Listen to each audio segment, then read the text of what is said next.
tuko nayo, na some of them we have been keeping pending, hatujakuwa tufanya mwendelezo ukamilike. So tutasidi tu kuangalia, we have time. Maana ni mambo mingi tunayoyagusia. So utakuta kuna masomo mengi ambayo yako pending. Si kwamba yameisha, masomo ni mengi. Nakuta kuna hata sanaa za maombi, kuna utoaji, kuna ukombozi, kuna hata uchambuzi wa vitabu fulani. So unakuta kwamba si kwamba imeisha, lakini maana tuko na mambo mengi tunahitaji kuyagusia ili kwamba tukayaweke wazi. Afadhali kile ambacho kimeguziwa kuliko kile ambacho hakijaguziwa. Basi kile ambacho tumegusa, wewe kama unakuwa ukifuatilia, uelewe kwamba bado haijaisha, tutakuja kuiendelesha.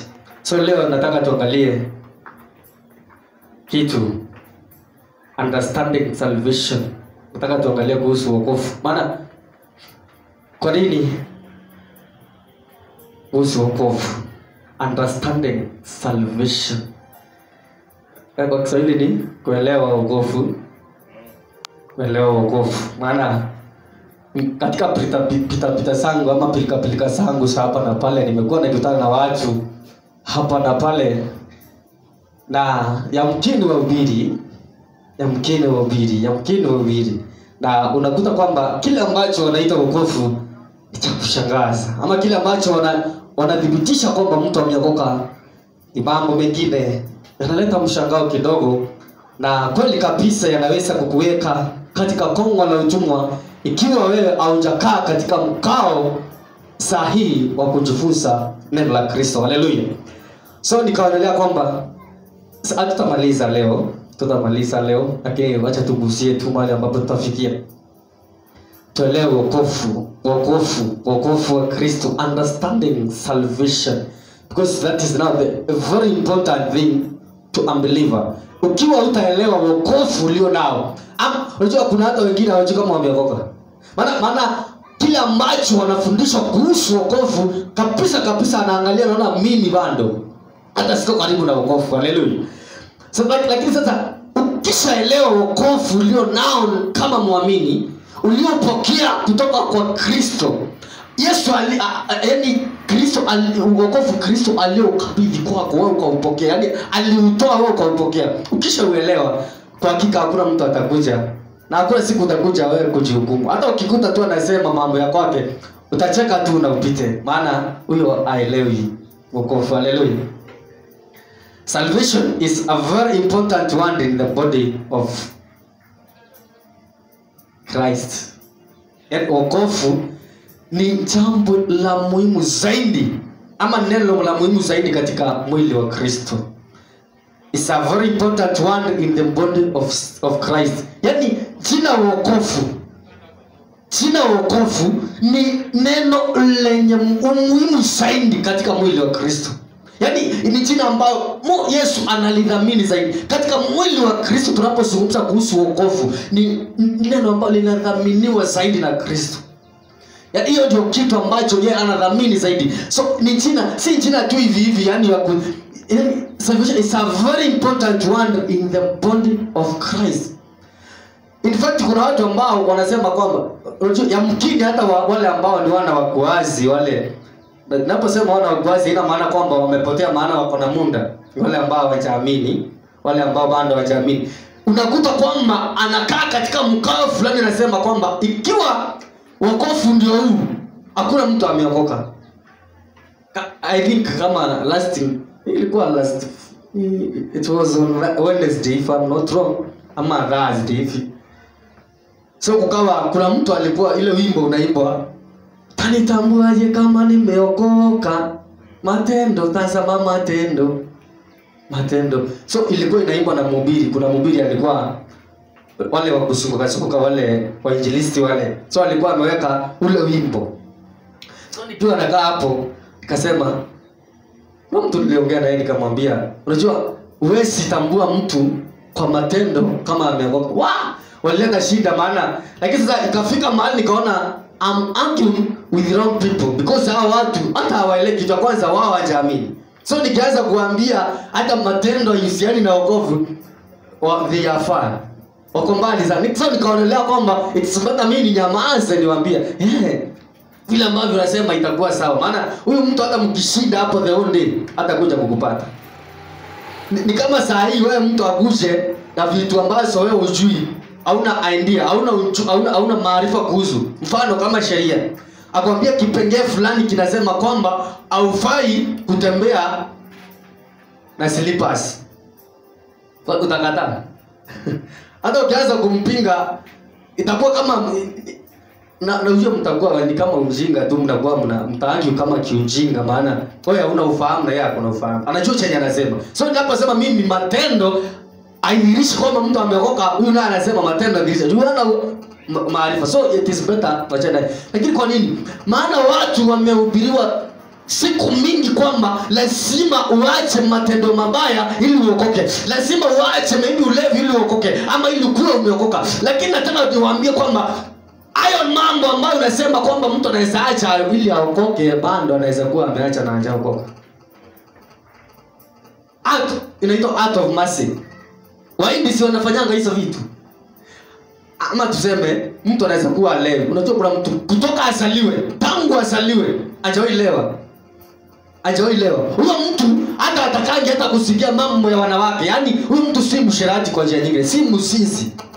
Huyo mtu yani si rahisi umkute katika vikao vya kusanganya watu. Huyo mtu anasaidia watu. Tuseme ameokoka. Hajaokoka bado.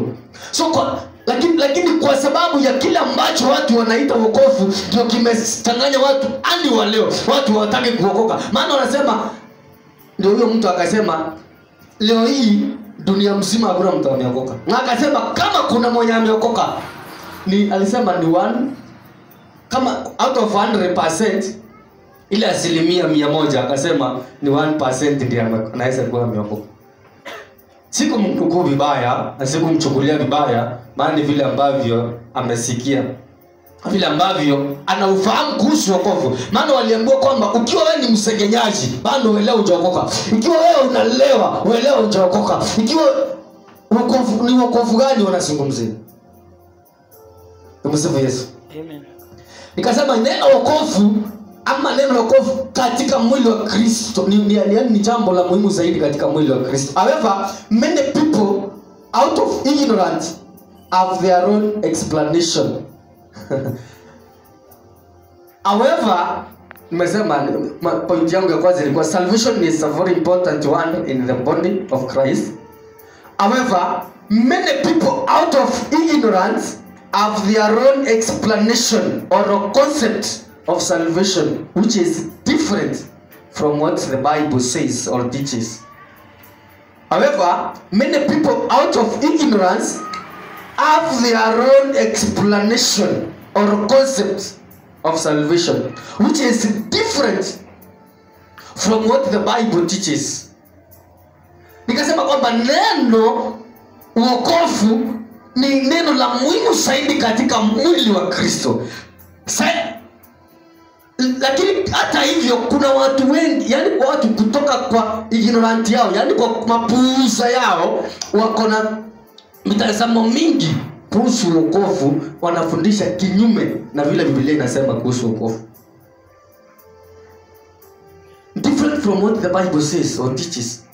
In fact, watu wako na mitazamo zaidi, wako na dhana zaidi tofauti na kile Biblia inasema kuhusu wokovu.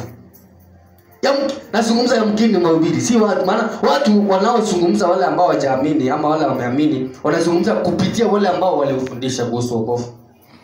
So wale watu wako na explanation zao tofauti kinyume na maandiko vile inavyosema, kinyume na Biblia vile inavyosema ama vile inavyozungumza kuhusu wokovu. Sasa wanazungumza mambo yao tofauti na vile Biblia inazungumza ama vile Biblia inafundisha. Vile inafundisha hiki nao wanazungumza hiki kuhusu wokovu. Hallelujah. Amen.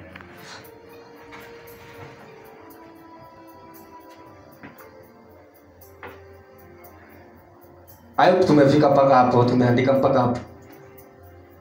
Sasa ni nini ambacho kinakuja katika mawazo yako unaposikia jina wokovu? Hiyo ni swali unahitaji ujiulize.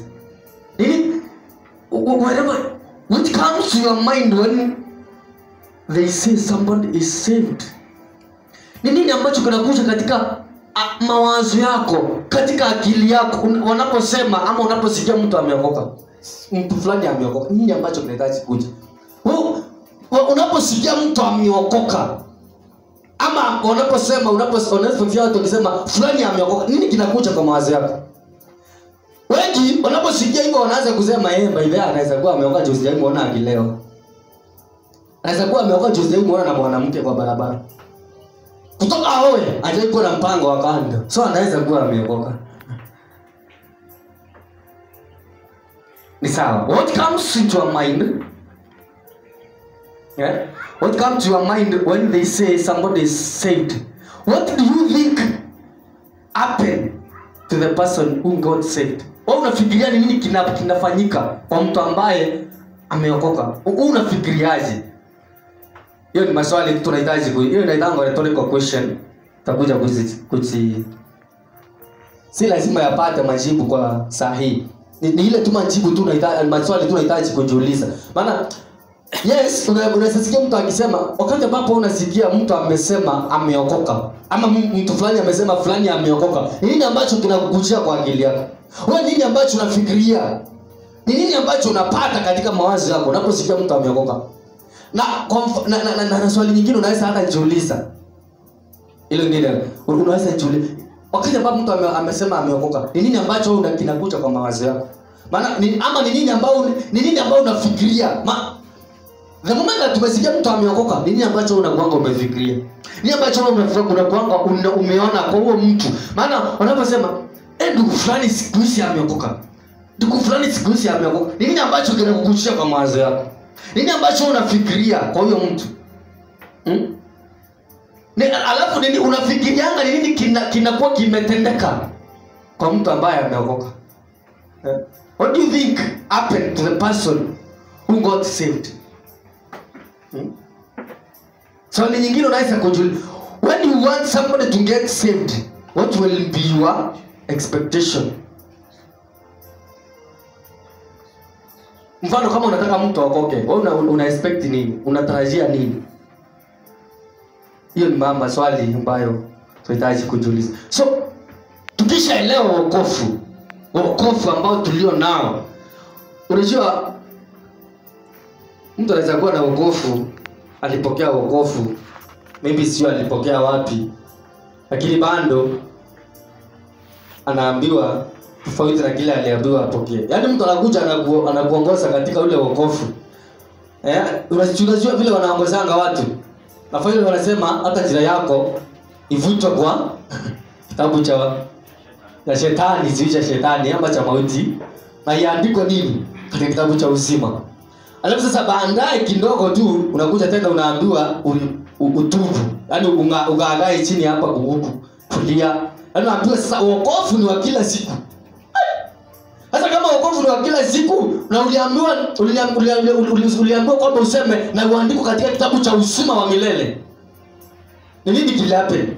Ni wokovu gani ambao ulikuwa unaongoza wokoke?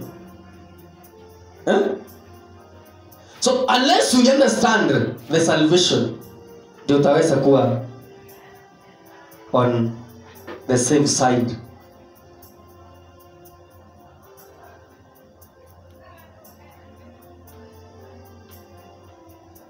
If you don't understand salvation as a believer, then it is likely you are not saved. Nasema kama uelewi wokovu kama muamini, ikiwa uelewi wokovu wewe ambao ulio nao kama muamini, kuna uwezekano hujaokoka. Kuna uwezekano hujaokoka kama uelewi wokovu. Maana sasa ikiwa uelewi wokovu, unajua bado utakuwa unalia, utakuwa unaenda kutubu kulia, utakuwa unafunga sana ili wokovu wako ama ili uhesabiwe haki. Nasema kama ikiwa uelewi wokovu kama muamini, ikiwa uelewi wokovu ulio nao kama muamini, kuna uwezekano hujaokoka. Kwa nini? Kwa nini kuna uwezekano hujaokoka? Because each and every time utakuwa unaangaga, unalia, unafunga, unajaribu kutoa, yaani ukidanganya unaenda kutubu, macho kuna hata dhambi za kuona. Niliona ni Matthew alikuwa ameshare hiyo kitu, si dhambi ya kuona. ama kunusa. Kuna dhambi ya kunusa. Hata unanusaje dhambi? Sasa wakati ambapo uelewe wokovu kama muamini, utakuwa hata unatubu dhambi za kunusa. Asingine zuri za kufanya nini? Ama za kuishi na sasa tukutajua. Yeye umechanganyikiwa. Unawezaje kutubu dhambi ujui? Haje. Gani hizo? Ikiwa uelewe wokovu, kuna uwezekano hujaokoka. Ama uliokoka kwa nini? Nini kilikuvutia? Nini kilikusukuma ukaokoka? Kama unajiita mwenye dhambi. Kama unasema kuna dhambi umenusa ili ukatubu, uliokoka nini? Nini ilikuvutia in fact? Unajua kuna vitu vingine unafaa ujiulize. Nini ilikuvuta katika ule wokovu? Ama ni nini ilifanya hiyo siku ambayo ulisema umeokoka? Nini kilifanya uokoke? Ama useme umeokoka? It's likely you are not saved, or you are embodied in Christ. Ama yani you are not saved, or you are not in the body of Christ. Naweza kuwa katika hauko mwili hauko ndani ya mwili wa Kristo. Ikiwa kama muamini auelewi wokovu, kuna uwezekano hujaokoka na pia hauko katika mwili wa Kristo. Yaani wewe na Kristo mko mbali. Maana ndani wale ambao katika Kristo ni watu wameokoka. Period. Hakuna lawama ndani, hakuna cha kuwatenganisha na ule wokovu. Ule wokovu waliopokea ni wa milele. Hakuna kitu ambacho wanaweza fanya zaidi wahesabiwa haki kuliko vile walihesabiwa wakati waliamini. Every saved person should be able to explain the salvation he or she experienced. Kila muamini ama kila mtu mwenye ambaye ameokoka anafaa kuelezea wokovu alioupokea. Hii ni very important point. By nasema ni very important. Every saved person should be able to explain the salvation he or she experienced. Yaani yote ambaye ameamini ama ameokoka anahitaji kuwa anaweza kuelezea wokovu aliopokea ama alionao. Maana uwezi ukasema kwamba umeokoka ili hali ujui umeokoka nini, ama ili hali ujui wokovu ulionao wewe, alafu tuambie umeokoka. Yes. Kama ile harusi kuna alipatikana ana basi na harusi, anauliza uliingiaje huko ndani? Ajui aliingiaje pale kwa harusi. Because sio hata ana basi, ana mwaliko, sio kama hata mwaliko ni kama hapo na. Sasa aliingiaje? Alipoulizwa hakujua, aliposhindwa kuelezea jinsi na ambavyo alipatikana mahali pale, libindi atolewe nje. So kama umeokoka na wewe ukaelezea wokovu, ama wewe ukawa na kina cha wokovu ulio nao, ama wewe ukawa na uhakika kwamba umeokoka, my friend, uko na shinda. Uko taabani, unaweza tamo nje. Unaweza kuishi katika tu kuokoka mdomo. Maana kama wewe ukaeleza, kama wewe jielewa umeokoka, utasemaje umeokoka? Utaelezea kama wewe ukaelezea mtu jinsi na ambavyo huu wokovu wako ulio nao unakaa. Maana kuna wengine hata leo anaweza kuja kwa ni wangapi wameokoka? Nainua mikono. Na maanisha ni wangapi wameokoka kabisa na wanajua wameokoka, na leo Mungu akikuja watawanyalukuliwa na taenda mbinguni. Inua mkono. Hata wale walikuwa wameinua wanarudisha chini. Yaani mtu akuja hapa si hapa. Unajua hapa. Yaani hapa tuko in a safe side because tunaelewa. Acha toka hapa. Yes. Kujua kweli watu wengi hawajaokoka kama kanisa la kule Paulo alienda Matendo ya Mitume 19. Aliwauliza mlipookoka mlipokea Roho Mtakatifu? Wakasema hata kusikia. So ukitaka kujua kwamba watu wengi hawajaokoka, enda kwenye kusanyiko alafu uulize kama unajua kwamba kama una uhakika kwamba unaye Roho Mtakatifu ndani yako. Maana ukiuliza kama umeokoka inua mkono, wengi watainua. Lakini ukiuliza kama una uhakika kabisa una Roho Mtakatifu ndani yako, utaona watakaoinua mikono ni wachache zaidi. So kama watakuwa wachache, automatically ni kwamba wale ambao hawachainua mkono hawajaokoka bado. Maana uwezi ukapokea huo wokovu pasipo Roho Mtakatifu ndani yako.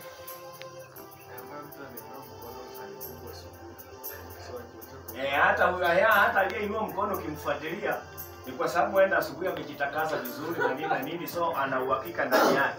Lakini kama hawajainua maana pasipo Roho basi hauna wokovu. Roho akiwa ndani yako ndio wokovu ndani yako.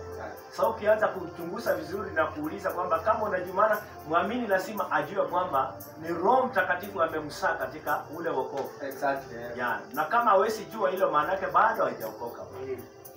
So nimesema kwamba ikiwa mtu ameokoka na hawezi kuwa na ule uhakika kwamba ameokoka, huyo mtu hajaokoka. Ndio sasa toka hapa ama siku moja alikuwa mahali. Hizi kanisa hizi mijengo hizi kwa kusanyiko hizi kanisa la mahali, alikuwa mahali ambao kuhubiriwi injili ya kweli, injili ambayo inaweka Kristo wazi. Wewe usimame tu.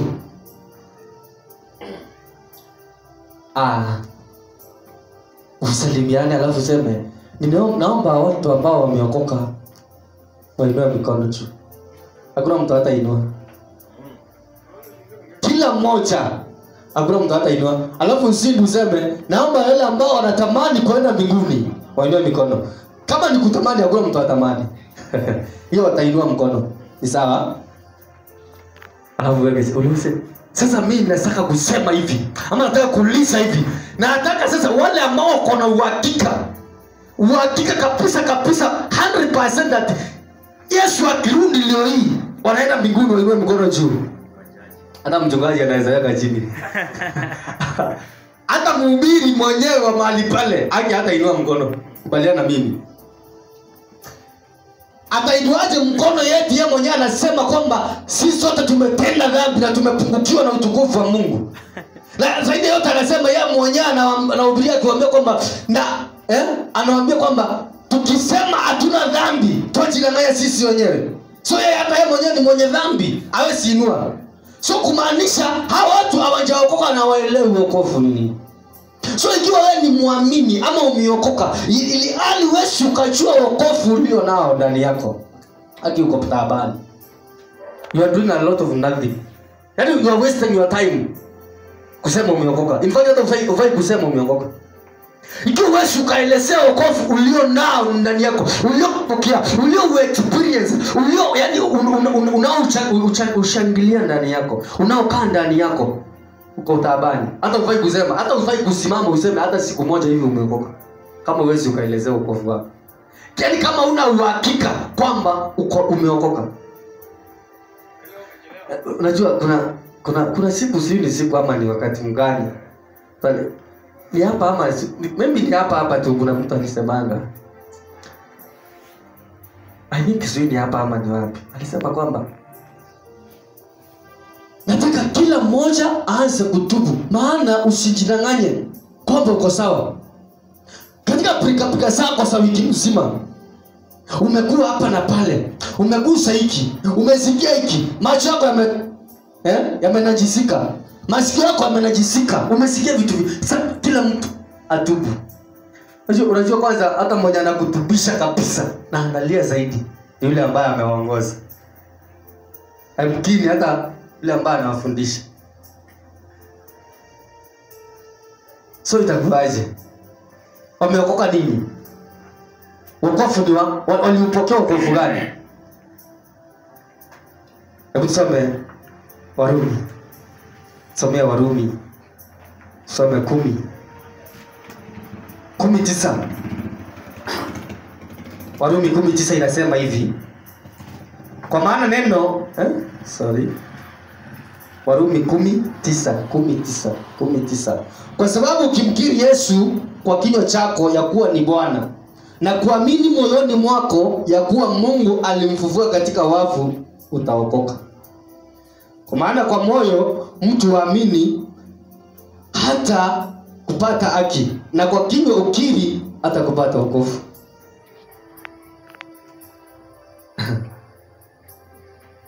Nataka tuangalie hii scripture hii. Anasema hivi, kwa sababu ukimkiri Yesu kwa kinywa chako ya kuwa ni Bwana na kuamini moyoni mwako ya kuwa Mungu alimfufua katika wafu, utaokoka.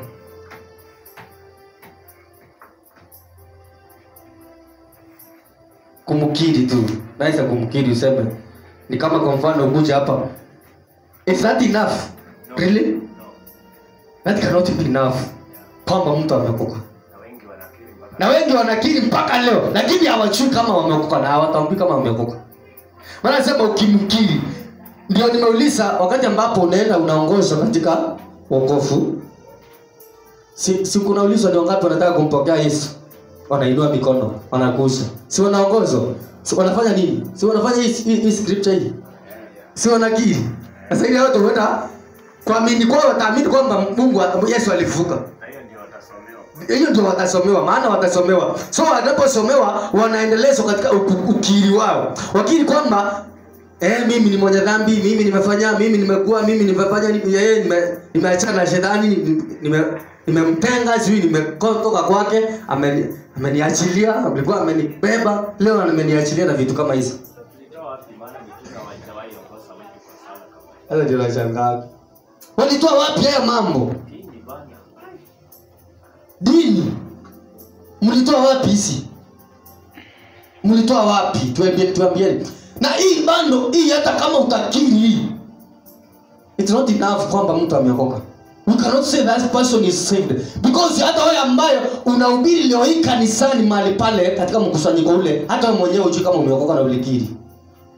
That's why unakuta kwamba ukiulizwa kama uko na uhakika unaenda mbinguni, unaweka mkono juu. Unasema Mungu anajua. Naweza tukasema pia wokovu nyingi ni si wa uamuzi wa mtu binafsi. Wokovu nyingi umeamuliwa na mtu. Yaani unashurutisha watu. Sio kitu ambacho umeniamulia wewe. Nikifika mahali, yani sina msingi wa hicho kitu. Naweza hata ukiniuliza kweli umeokoka kweli, kwa sababu wewe ndio ulinishurutisha tu. Lakini wokovu ni kitu cha ndani, kinatokea ndani kikicha nje. Maana yake ni mimi kusikia injili na kuiamini na kufanya uamuzi mwenyewe, maamuzi yangu mwenyewe kwamba kweli nimeiamini hii injili, kwamba nimeondolewa dhambi milele, nimesamehewa, mimi ni haki ya Mungu. Mimi mwenyewe niamue. Lakini ya kushurudisha ndio unaona kuna shida kama hii inatokea. Watu hawajielewi kabisa. Maana walishurutishwa, waliongozwa tu kwa maneno. Wagani walishurutishwa, na kula kushurutishwa ni katika kutishiwa. Yaani kwa mfano mtu alikuwa mahali pale, sasa alipotishiwa kaambiwa Mungu anaweza kuja anytime. Ni wewe ufanye uamuzi wa haraka. Fanye uamuzi wa haraka umpokee Kristo. Sasa mtu unajua kitu cha kwanza ametishiwa. Na zaidi yote ana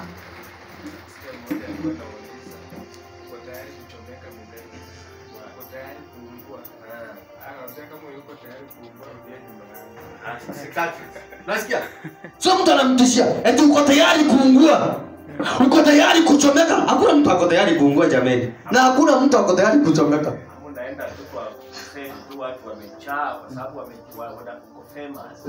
Unawatishia pale kwamba nina maono, Yesu akaniota atakuja, naona moto wa jehanamu ni real, mbinguni ni real. So uko pale unajua vizuri chaokoka, leo ni siku yako ya kuokoka, urutie nyuma yako. Watu wanarutia, wanainua mikono wanarutia nyuma yako, alafu unasema unawaombea, unasema kwamba kuanzia sasa mmeokoka. Kwa hiyo huyu mtu akitoka hapa atasema aliokoka nini? Hawezi kuokoka. Hata hajui hata ameokoka nini.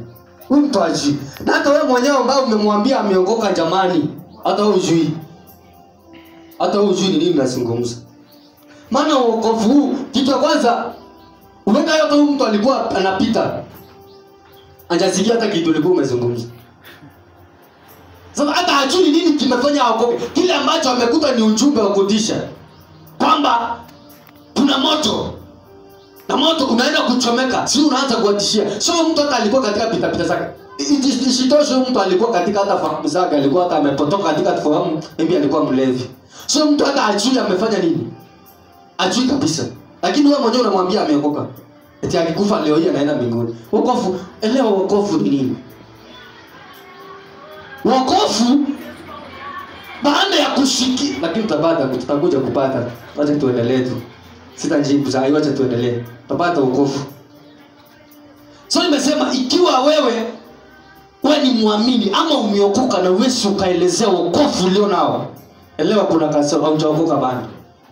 Na tukasema hapa hii maandiko hii ya kwamba tukimkiri Yesu ya Warumi 19 mpaka 10 pale, haina maana kwamba ukifanya hiki umeokoka. Chalisema hivi, salvation is not the confession of sin. Salvation is not the confession of sins ama sin. Wokovu si ukiri wa dhambi. Hallelujah. Amen. Wokovu si ukiri wa dhambi kwamba eti umekiri dhambi zako mbele za watu. Maana kuna mahali hata maandiko yanasema eti tukiungama dhambi zetu sisi kwa sisi, sijui atafanya nini? Inakuanga kwa eti tukiungama dhambi zetu. Haina maana kwamba umekiri ama umeungama. Hata ukikuja hapo useme dhambi zako, eti umeavya mimba 10, eti umekaa na wanawake 10 na kitu, eti umekaa na wanaume wa wenyewe. My friend, that is not salvation. Wokovu si ukiri wa dhambi, si ukiri wa makosa ambayo umefanya, si ukiri wa kile ambacho unafikiria kwamba mimi nilikuwa muongo, eti leo naacha uongo, eti mimi nilikuwa sui na kana wanawake wa wenyewe, eti na mpango wa kana naacha. Hiyo si wokovu. Kwa Yakobo inasema aje? 5 so me tunikasema salvation is not the confession of sins. Maana dhambi tulikuja kuelewa dhambi ni nini, lakini sasa wacha tutumie hiyo jina dhambi, maana wanaita dhambi. Ukisengenya hiyo ni dhambi. Yes. Ukidanganya ni dhambi, ukilewa ni dhambi. Ukiiba ni dhambi. So wacha tutumie hiyo jina kwamba hizo ni dhambi vile ambavyo wanavyosema. Sasa nimesema kwamba hiyo si wokovu. Yakobo hiyo inasema tukiungama dhambi zetu. Si ndio mwana mayo watatu sana? Yakobo 2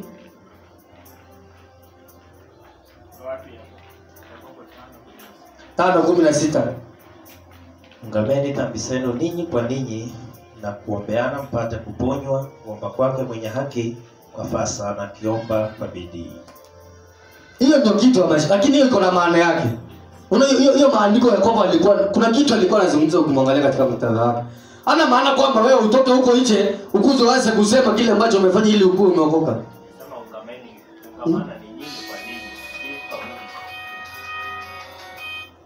Mungu. Amesema ungameni dhambi zenu ninyi kwa ninyi, si kwa Mungu. Yes. Si kwa Mungu. Sasa hiyo ina maana umeokoka. Hata ukikuja hapa ujitoe uchi wako wote mbele zetu, haina maana umeokoka jamani. Uongo. Lengo lake aseme tuungame dhambi zetu sisi kwa sisi ili tuokolewe. Ndio hiyo sasa. Anasema tuungame dhambi zetu sisi kwa sisi. Alafu tukishaungama hapo mbele anatoa agizo ya kwamba tuombeane. Kwa hiyo lengo lake lilikuwa kuombeana, si kuokoka. Hakuwa na maana kwamba watu waokoke wakiungamana. Maana huwezi kuokoka katika ungamo wa dhambi. Hata tumeifanya hapa. In fact hata ilikuwa very shameful. It was niambie mtu ambaye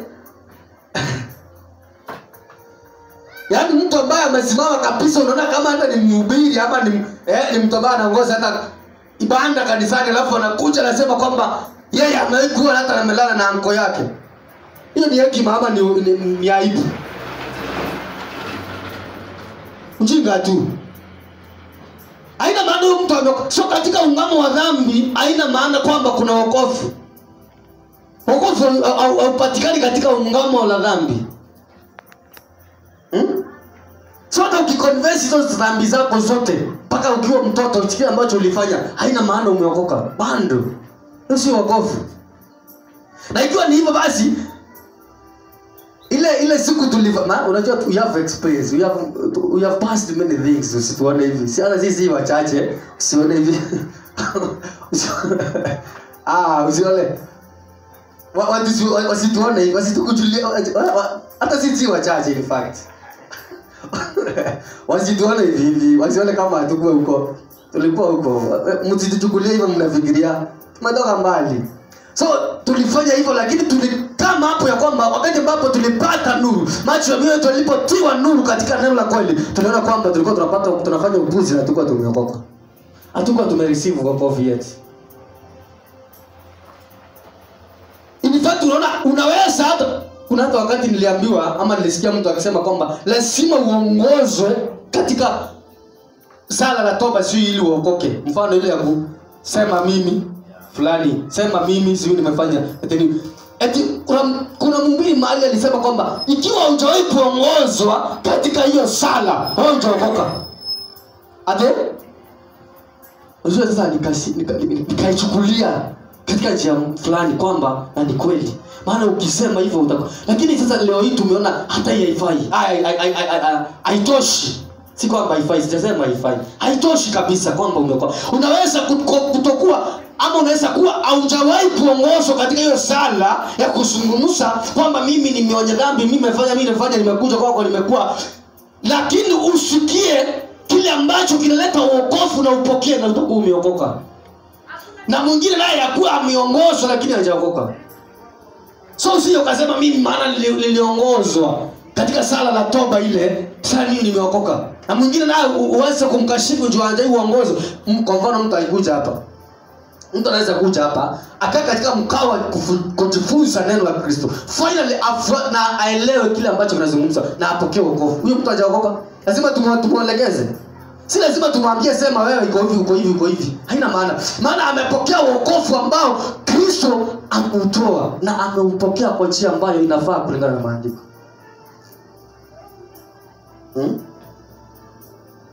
Salvation is not a decision to start attending to the church.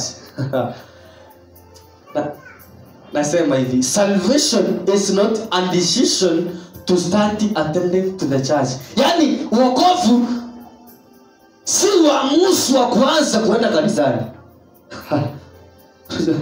Ndio anasema, maana mimi naenda kanisani kila siku, maana mimi naendanga, mimi nakuanga wa kwanza. My friend, that is not salvation. Lazima usiende kanisani. Ndio watu wanakuanga na mambo, yani wanaweza kukupata kwa njia tofauti sana. Ati nimesema hiyo si wokovu, sasa mtu anaweza sema sasa aenda kanisani. Ama nimesema hata walisema hata sisi uende kanisani nani? Nimesema wokovu si uamuzi, si kufanya uamuzi wa kuanza kwenda kanisani. It's not a decision to start attending to the church. That's not the salvation. You can be going to church each and every day. My friend, unaweza kwenda kanisani kama kuna ibada za katikati unaenda zote, kama kuna mikesha unaenda yote, kama kuna mazoezi unakuwa, kama kuna maombi ya welfare unaenda, kama kuna maombi ya mfungo unakuwa, kama kuna ibada za asubuhi wewe ndio wa kwanza lakini hujaokoka. That's what I mean. But it's not wrong to go. Na si vibaya kuwa wewe umejikabidhi katika na umejiweka wakfu katika hayo mambo. Haina makosa. Lakini ina maana kwamba umeokoka jamani. Haina maana kama umeokoka. As long as kama hujaelewa wokovu uliopokea na ulio nao ndani yako, hata ukifanya hizo you are doing them in vanity, in vain. It's not starting or making a decision to start attending to the church. Mtu anaweza kuwa maybe alikuwa amekaa miezi 3 akaona kwamba sasa yeye hajaokoka. Sasa ameanza kukuja kanisani, ameanza kuokoka sasa. Anatambua ameokoka. Hiyo si wokovu. Hiyo si wokovu. Salvation is not stopping a particular sinful habit. Salvation is not stopping a particular sinful habit. Wokovu si kuacha jambo fulani la dhambi ama tabia fulani ya dhambi. Hiyo si wokovu. Mimi kwa mfano, a particular sinful habit ni kumaanisha kwamba maybe ulikuwa unalewa, so umeacha ulevi. It does not mean that you are saved. Ila maana kwamba umeokoka. Maybe ulikuwa una mpango wa kando mahali kama umeoa, mfano. So umeacha ule mpango wa kando. It does not mean that you umeokoka. Hiyo si wokovu. Kuna mtu ambaye hajawahi kutoka aone akona miaka 10 na kitu ama akona miaka 30, hajawahi toka nje ya ndoa. Huyo mtu tuseme ameokoka? Jo hajatoka nje ya ndoa. Haina maana mtu ameokoka. Yes. Wale wako 70 years katika marriage. Ama mwingine ako 70 years hata hajaoa na ni virgin. Yaani bikira, tuseme ameokoka. Lakini ubikira si mbaya jamani. Unajua nataka tu wapate ubikira si mbaya. Unajua msichana anaweza toka from class 1 up to university akiwa virgin. Lakini na maana ameokoka. Lakini my friend, hiyo virginity yako, hiyo kujiweka hivyo ni vizuri zaidi. Ni vizuri kabisa kwa maadili yako. Lakini na maana umeokoka. Sometimes naweza kusema unaweza kujua virginity ukatoka class 1. Mimi sisema hivyo ama haina maana. Sijasema ubikira wako una maana, lakini nimesema unaweza hata kuwa mtoto mdogo mpaka ufike university, umalize mpaka university, graduate, have a degree, but you are not saved. Yaani unajua mwanaume ama unajua mwanamke. Ama wanaume wagongi mvaji. Hata wanaume kuna vaji ni majameni. So unaposema unajua mwanamke ama unajua mwanaume. Unielewe. So ina maana mtu ameokoka. So ndio nimesema kwamba si kwamba kuacha kitu fulani ulikuwa unafanya haina maana umeokoka. Kutakuwa wewe upigi bibi. Umeokoka. Haina eti kama ulikuwa unachapa bibi sasa hizi umchapi. Haina maana umeokoka jamani. Hiyo si kuokoka. Kuokoka iko na maana yake katika mwili wa Kristo. Na nikasema kwamba hiyo jina wokovu katika mwili wa Kristo ni jina la muhimu zaidi. Eti unaanza kuwa responsible to your family. Eti umeokoka. Na ngapi wako responsible hata hawajui kama kuna wokovu? Chabana. Because salvation it is not when you start making much money. Sasa watu wengine wanaona kwamba maana sasa wako kanisani, wakianza sasa kupata pesa mingi, wakianza kuprosper in life, wanaona kama wameokoka.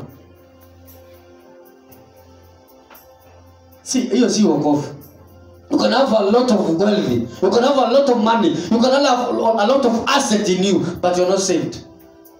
Lakini in the end kosi kwamba ni mbaya kuwa nazo.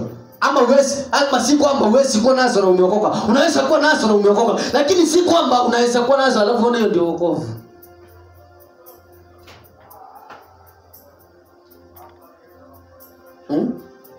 But salvation is not even receiving physical healing. It is not receiving physical healing or getting demons cast out of you. Sema hivi kwamba salvation is not receiving physical healing. Yaani wokovu si kwamba wakati umepokea uponyaji wako wa mwilini wa kawaida, yaani mwili wako ulikuwa unauma na kichwa, ulikuwa unauma na tumbo, na hivi ulikuwa mgonjwa mahali, alafu ulipopona ukafikiria umeokoka. Hiyo si wokovu. Hii ni kitu ambacho kinaweza fanyika tu wakati wote. Si hata mara moja inaweza tumika. Sasa mara moja imekuokoa. Umekuja kwa kichwa ikaacha kuuma. So si kwamba unapopona katika physical state unaanza kusema umeokoka. Hiyo si wokovu. You can by the way you can be healed. Somebody can come hapa akiwa mgonjwa, we pray for him na apate wokovu au uponyaji wake, lakini hajaokoka. Haina maana wokovu ule amepokea ni uponyaji ambao amepokea ni wokovu.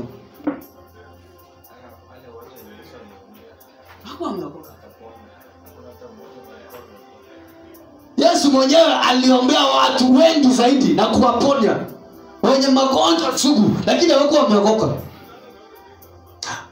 Hata huyu mama ambaye anamshika kwa Marko 5 pale anamshika vazi. Ndio ndio alikuwa ameokoka juu alipona. Bado hakuwa ameokoka. Hakuna wokovu. So you can be healed but you're not saved. So kwa sababu umepokea uponyaji wako kanisani la mahali, umeona kanisani la mahali ukaombewa, ukapokea uponyaji, maybe ama ukapokea pata mtoto. Ulikuwa umekosa mtoto alafu umepokea mtoto unafikiria umeokoka. Sasa hizi ndio umeanza kujua kuongea na Mungu. Maana umeanza kukuja kanisani na ukaombewa. It doesn't mean that umeokoka. Hiyo ni mambo ya kawaida tu. Jinsi ambavyo unavyoenda hata mganga anaweza kuenda akugange na upate mtoto. ama mganga wa kienyeji huku tu mwanadamu mwenzako anaweza kukuganga na upate mtoto. Ina maana umeokoka? Ukikiri kwamba sasa ukianza kumbusi kwamba mimi niliombewa nikapata mtoto, ndio nimeokoka. Ina maana umeokoka. Mganga mwenyewe anaweza kutibu magonjwa sugu, my friend. Mganga mimi uko na kifafa, anaweza kutibu kifafa. Lakini ina maana kwamba umeokoka. So wokovu si kupona katika physical.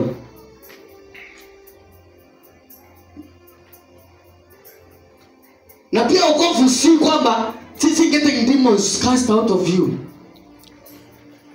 Wokovu si kwamba eti maana pepo ametolewa ndani yako ufikirie umeokoka. Pepo anaweza tolewa ndani yako na bado hujaokoka. No, nasema hivi, pepo anaweza toka ndani yako na bado hujaokoka. Kivipi? Unajua mfano umekuja hapa. Sisi pepo anatuogopa. We have that power to cast him out. Sasa umekuja hapa, umeombewa, pepo ametoka, akaenda zake. Alafu wewe bado ukabaki vile vile katika ile hali. Umeokoka? Maana uko na access ya mimi hakuna wewe hujaokoka bado, lakini pepo ametoka ndani yako, amekuachilia. Laana imetoka kwako. Kasi imetoka kwako, lakini bado hujaokoka. Hiyo si wokovu. Wokovu ni kitu cha muhimu zaidi katika mwili wa Kristo. Unless uelewe wokovu, ndio utakuwa unatambua kwamba mtu hata akizungumza, hata ukutana na unajua unaweza kuta hata mtu hata ako kilabu lakini mtu ameokoka. Sasa ziende kwa lakini sawa. Unajua unaweza kuta mtu atoi tithe lakini ameokoka. Yaani mnaweza kuwa mnataka shilingi milioni shilingi 1000 kanisa la mahali na mtu ako nayo na atoi lakini ameokoka. Ameokoka lakini atoi na ako nazo. Sasa nilisema hata ukiwa na mali mingi ina maana kwamba umeokoka. Lakini watu kutoa si mbaya, by the way kutoa kwanza ni vizuri sana katika mwili wa Kristo. Salvation is not putting on undecent dress. Wokovu si kwamba uvae vizuri. Yaani kama umevaa vizuri haina maana umeokoka. Eti umevaa skati mrefu. Eti uvai trouser kama mwanamke uvai trouser. Eti uvai longi. Haina maana umeokoka, my friend. You are far from the salvation of Christ. Hallelujah. Amen. Yaani wokovu si kuvaa vizuri. Maana maandiko kwa Timotheo yanasema na tuvae mavazi ya kujisitiri. So ina maana kwamba ukivaa mavazi ya kujisitiri umeokoka.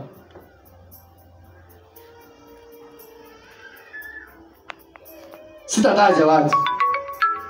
Wasitaje nilicho ndio yote ile. Lakini kuna wenzetu hapa wanavanga vizuri. You cannot see any part of their body.